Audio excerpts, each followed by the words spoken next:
आप सब। आज हम शुरू करने जाएंगे पाई इन्फो एकेडमी का class 11 accountancy chapter number 1। Chapter number 1 हमारा जो रहेगा वो बेसिक रहेगा। अकाउंटेंसी चैप्टर में इंट्रो, क्या होता है अकाउंटेंसी, क्या क्या फीचर्स रहते हैं, क्या क्या मेथड्स रहते हैं, क्या पढ़ेंगे इसमें आगे, वो हम पढ़ेंगे इस चैप्टर नंबर 1 में। चलिए तो सबसे पहले पूछते हैं हम अकाउंटेंसी होता क्या है। बहुत लोगों के दिमाग में क्वेश्चन आता होगा कि अकाउंटेंसी क्या होता है, इसमें क्या मेथड्स होते हैं, इसमें किस तरह से हम आगे पढ़ सकते हैं। तो उसी चीज का आंसर निकालने के लिए हम पढ़ेंगे आज अकाउंटेंसी क्या होता है। तो बताते हैं हम आपको, अकाउंटेंसी जनरली कुछ नहीं है, सिर्फ एक रिकॉर्डिंग है। क्या है? सिर्फ एक रिकॉर्डिंग है। किस चीज का? ट्रांजैक्शंस का। ट्रांजैक्शन को रिकॉर्ड करना ही अकाउंटिंग होते हैं, ये हमारा पहला स्टेप है। पहला स्टेप क्या है, एक बार फिर से बोलेंगे हम लोग। अकाउंटिंग का पहला स्टेप है रिकॉर्डिंग करना। सबसे पहले अगर आप रिकॉर्डिंग करोगे तो आपका ये फर्स्ट स्टेप हो जाता है। दूसरा स्टेप आपका है क्लासिफाई करना। क्लासिफाई करना उसको बोलेंगे recording and classifying of transactions. Recording करने के बाद हम जनरली क्लासिफाई करते हैं। क्लासिफाई क्यों करते हैं? क्योंकि जो हमने रिकॉर्ड कर लिया उसको फिर क्लासिफाई करके एक सेपरेट अलग से बुक ऑफ अकाउंट बना के उसका क्लासिफाई करना, उसको हम बोलेंगे अकाउंटिंग। ठीक है, तो सबसे पहली बात रिकॉर्डिंग हो गई, फिर आगे क्लासिफाई। अब आते हैं थर्ड स्टेप पे जिसको हम बोलते हैं समराइजिंग। क्या बोलेंगे हम? समराइजिंग। समराइजिंग क्यों करते हैं? देखिए, आपने रिकॉर्ड किया, फिर क्लासिफाई किया, अब आप समराइज करोगे क्योंकि आपने जो बुक्स ऑफ अकाउंट प्रिपेयर किए हैं उन सबको एक जगह इकट्ठा करोगे। उन सबको एक जगह अगर आप इकट्ठा करोगे उसको बोलेंगे समराइजिंग। बहुत सारी जगह पे, बहुत सारी कंपनीज में आप देखते होंगे कि परचेज बुक्स होते हैं। ठीक है, परचेज बुक्स होते हैं। परचेज बुक में क्या होता है? आप खाली परचेज ट्रांजैक्शन रिकॉर्ड करते हो, उसको हम बोलते हैं परचेज बुक। ठीक है, सेल्स बुक होता है। सेल्स बुक में आप क्या करते हो? खाली सेल्स ट्रांजैक्शंस आप रिकॉर्ड करते हो। तो जो रिकॉर्ड होता है वो तो हमने कर लिया, लेकिन जो उसके आगे का स्टेप है उसको हम बोलेंगे क्लासिफाई, क्योंकि आपने क्लासिफाई कर दिया। परचेज की एंट्री परचेज बुक में कर दी, सेल्स की एंट्री सेल्स बुक में कर दी। अब इसके आगे क्या? इसके आगे क्या होगा? वो समराइजिंग होगा। जो in purchase book, sales book, जितने भी बुक्स होंगे उन सबको हम एक प्रॉपर अकाउंट्स में प्रिपेयर करेंगे, प्रॉपर अकाउंट्स में मेंटेन करेंगे, उसे हम बोलेंगे समराइजिंग ऑफ ट्रांजैक्शंस। ठीक है, तो हमारा मेन सिर्फ यही रहेगा, मेन कि अकाउंटिंग होता क्या है। अकाउंटिंग जनरली ये 3 स्टेप से बना है, रिकॉर्ड, क्लासिफाई एंड समराइज। चलिए मैं आपको आगे बताता हूं कि इसमें और कितने स्टेप्स होते हैं। रिकॉर्डिंग करने के बाद, क्लासिफाई करने के बाद, समराइज करने के बाद हमारे मेनली सिर्फ और सिर्फ 3 चीज बनते हैं: journal, ledger and trial balance.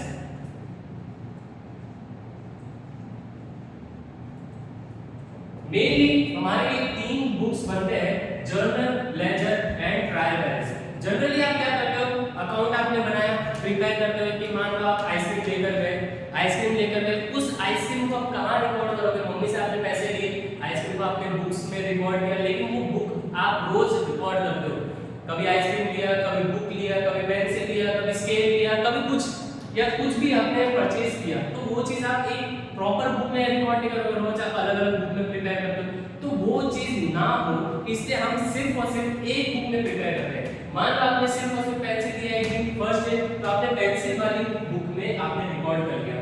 दूसरे दिन आपने वेफर किया तो वेफर वाली बुक में आपने रिकॉर्ड किया।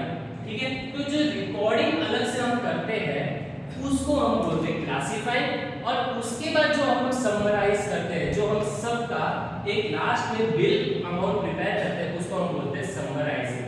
ठीक है, तो हमारे बेसिकली ये 3 स्टेप्स होते हैं। उन बेसिकली 3 स्टेप्स को हमने अकाउंटिंग टर्म्स में क्लासिफाई किया है, जिसको हम बोलेंगे journal, ledger and trial balance. आने वाले यूनिट्स में, आगे आने वाले जो पेजेस रहेंगे उसमें हम इन्हीं 3 चीजों के बारे में पढ़ेंगे कि जर्नल क्या होता है, लेजर क्या होता है, ट्रायल बैलेंस क्या होता है। ये जो 3 स्टेप है हमारे, ये 3 रिकॉर्डिंग, क्लासिफाइंग, समराइजिंग के यूनिट्स है, उसी के अंदर के पार्ट्स है। चलिए अब हम आगे बढ़ते हैं। समराइजिंग के बाद फोर्थ स्टेप जो हमारा आता है एनालाइजिंग। एनालाइज करना। क्यों हमें एनालाइज करने की जरूरत है?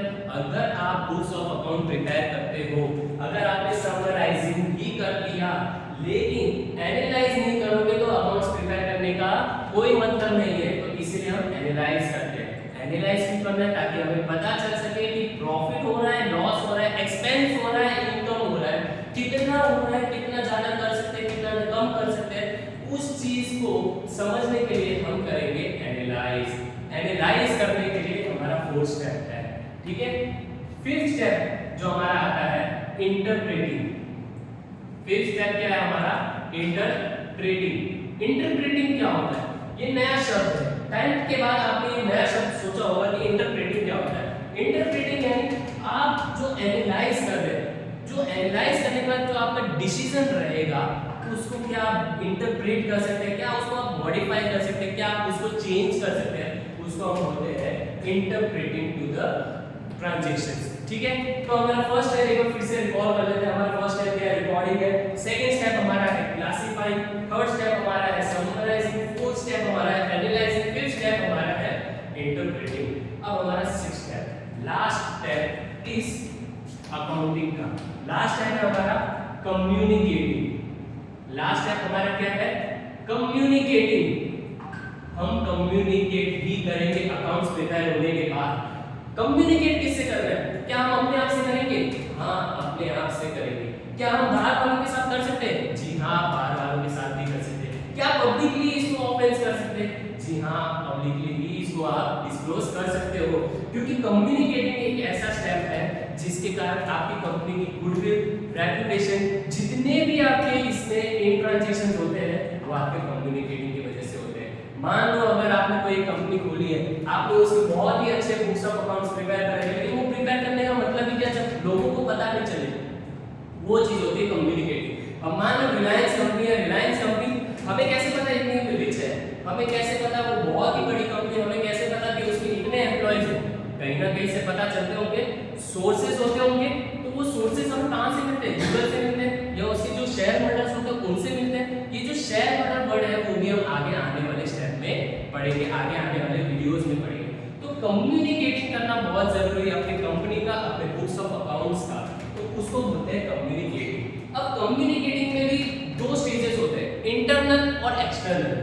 दो स्टेज होते हैं, मैं यहां पे लिख देता हूं, दो स्टेज होते हैं, ठीक है। इंटरनल एंड एक्सटर्नल, ठीक है। ये दो स्टेज होते हैं। इंटरनल यानी अपनी कंपनी के अंदर कम्युनिकेट करना, एक्सटर्नल मतलब अपनी कंपनी के बाहर कम्युनिकेट करना, ठीक है। तो उसको बोलेंगे internal users, external users. Generally हम कम्युनिकेट किससे करते हैं? यूजर्स से करते हैं। तो यूजर्स कौन हो गए? हमारे कंपनी के शेयर होल्डर्स, ठीक है, गवर्नमेंट हो गई, अपने कंपनी के ओनर हो गए, स्टाफ हो गए। हम उन सब के साथ कम्युनिकेट करेंगे तो उनको क्या बोलते हैं? यूजर्स। अब यूजर्स में भी हमारे दो बाइफरकेशन है, इंटरनल एंड एक्सटर्नल, ठीक है। तो जनरली हमारे अकाउंटेंसी का मतलब क्या होता है ये हमने समझा। अकाउंटेंसी का मतलब होता है रिकॉर्डिंग। पहला स्टेप हमारा क्या है? रिकॉर्डिंग। दूसरा स्टेप हमारा है क्लासिफाइंग, तीसरा स्टेप हमारा है समराइजिंग, चौथा स्टेप हमारा है एनालाइजिंग, फिफ्थ स्टेप हमारा है interpreting and sixth step is our communicating to the users. तो देखिए, आप जब बुक्स पढ़ेंगे, जब आप अकाउंट्स की बुक्स पढ़ेंगे तो उसमें पहला डेफिनेशन ही क्या आता है? अकाउंट्स में सबसे पहला डेफिनेशन ही क्या आता है? वो आप ध्यान से अगर पढ़ते हो तो ये 6 स्टेप से मिलकर ही बना है हमारा अकाउंटेंसी का डेफिनेशन। देखिए, मैं आपको डेफिनेशन बता रहा हूं। It is a process of, यहां तक ठीक है, यहां तक आप अपने आप से लिख सकते हैं। फिर जो मैंने आपको स्टेप्स बताए 6 steps, recording, classifying, summarising,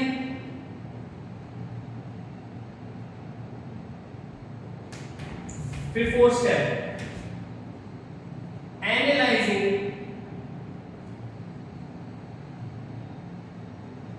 interpreting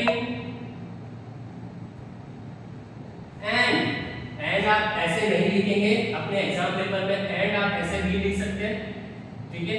ये लिखना बहुत जरूरी है, अगर आपने ऐसा एंड बनाया तो आपको शायद मार्क्स भी कट सकते हैं, तो प्लीज आप इसको अवॉइड करें। व्हाट्सएप यूजर्स जितने भी हैं प्लीज आप इसे अवॉइड करें, एंड आप हमेशा ऐसे ही लिखिए, ठीक है। Interpreting and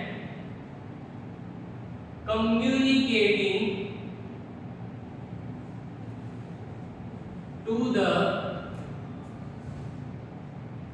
users is known as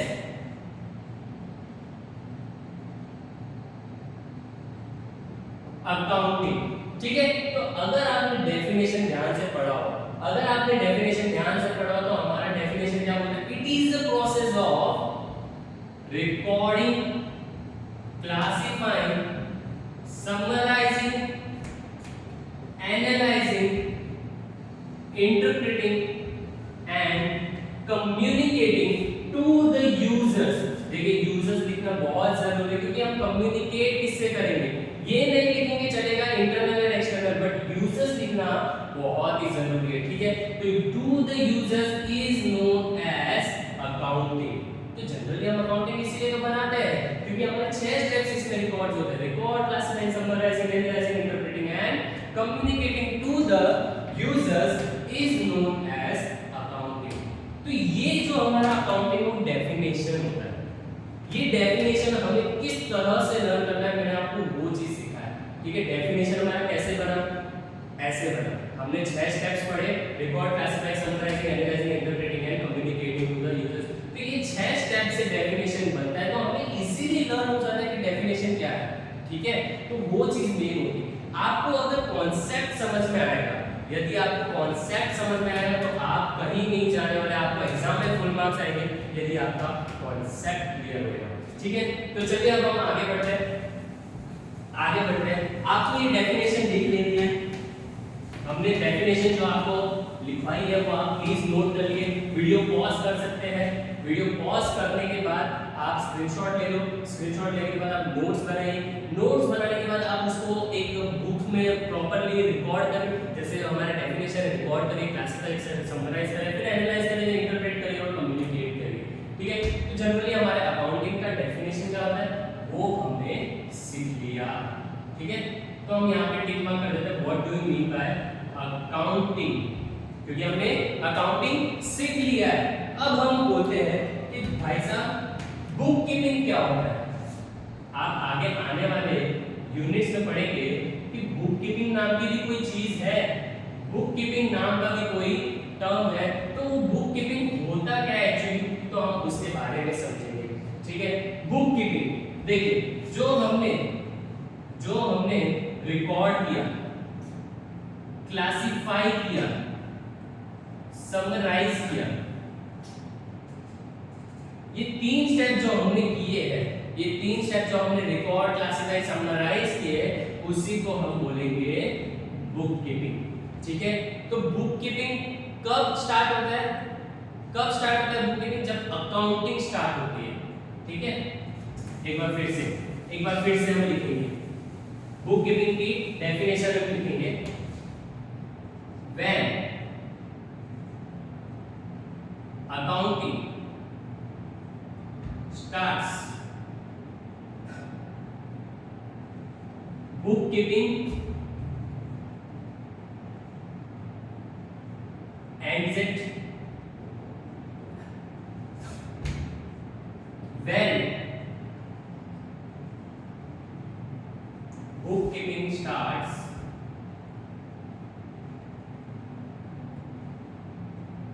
accounting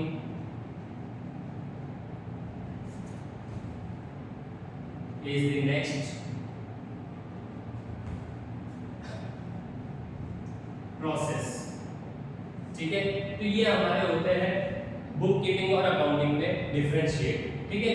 आगे आप आने वाले डिफरेंस में समझेंगे, 5-6 पॉइंट्स होंगे कि बुक कीपिंग क्या होता है, अकाउंटिंग क्या होता है। तो ये हमारे डेफिनेशन हो गए। आपको डेफिनेशन समझना होगा कॉन्सेप्ट वाइज, आपको मैंने डेफिनेशन बता दिया है कि किस हिसाब से आपको डेफिनेशन लर्न करना है, किस हिसाब से आपको डेफिनेशन को ग्रोली आपको समझना है। वो डेफिनेशन कैसे बनी है मैंने आपको वो समझाया, ठीक है। तो वो डेफिनेशन पहले देखिए आप कैसे बनती है, डिराइव करिए, उसके बाद आप नोट करिए, नोट करने के बाद आप उसको लिखिए एक बुक में और फिर उसके बाद दर्ज करिए, और फिर जो हमने अकाउंटिंग में सीखा रिकॉर्ड करिए, क्लासिफाई करिए, समराइज करिए, एनालाइज करिए, इंटरप्रेट करिए और कम्युनिकेट करिए। वही स्टेप हमारे लर्न करने के भी प्रोसेस है, तो उसी को हम बोलते हैं अकाउंटेंसी। तो चलिए आज के लिए हम इतना ही रखते हैं। अकाउंटेंसी क्या होता है, अकाउंटिंग क्या होता है, बुक कीपिंग क्या होता है, आज की वीडियो में हमने ये समझा। आगे आने वाले वीडियोस में आप ऐसे ही वीडियोस और देखेंगे जिसमें हम कॉन्सेप्ट को क्लियर करेंगे।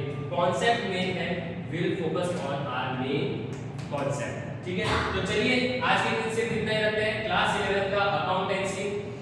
फिर मिलते हैं हम अगले वीडियोस में। अगले वीडियोस में आपको नए नए कॉन्सेप्ट लाके देंगे, अगले वीडियोस में नए नए स्ट्रेटजीज बताएंगे कि कैसे आप एग्जाम में अपीयर करेंगे। तो मिलते हैं हम नेक्स्ट वीडियोस में। Thank you, till then stay safe, stay happy, be happy, bye bye.